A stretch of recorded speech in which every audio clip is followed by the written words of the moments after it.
Hallo und Servus zusammen. Wer kennt das nicht? Man kommt nach einer langen, wunderschönen Tour am Hotel an und dann beginnt das große Auspacken. Alles einzeln aus den Koffern holen, mehrmals laufen oder mit den dreckigen Koffern ins Hotel, das muss nicht sein. Genau dafür haben wir die perfekte Lösung für eure neue BMW R1300 RT entwickelt.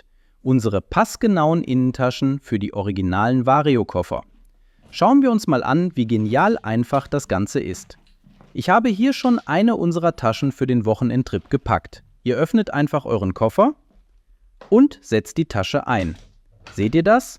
Sie gleitet förmlich hinein und nutzt den Platz optimal aus. Kein Verrutschen, kein verschenkter Raum. Besonders praktisch: im Außenfach könnt ihr Kleinteile oder Papiere verstauen, auf die ihr schnellen Zugriff braucht.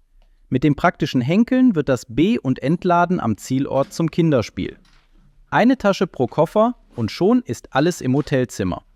Und wie ihr es von Hornig gewohnt seid, legen wir natürlich auch bei diesem Produkt größten Wert auf Produktqualität, Passgenauigkeit und Langlebigkeit. Das hochfeste und wasserabweisende Obermaterial schützt euer Gepäck zuverlässig. Denn wir sind überzeugt, nur durchdachtes und hochwertiges Zubehör garantiert einen maximalen Werterhalt und Wertzuwachs bei euren BMW-Motorrädern. Aber das Beste kommt erst noch.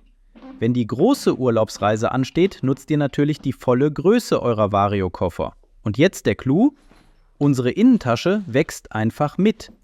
Ähnlich wie bei einem Tankrucksack öffnet ihr einfach diesen Reißverschluss und schon passt sich die Tasche dem neuen Volumen perfekt an. Eine perfekte Weichtasche.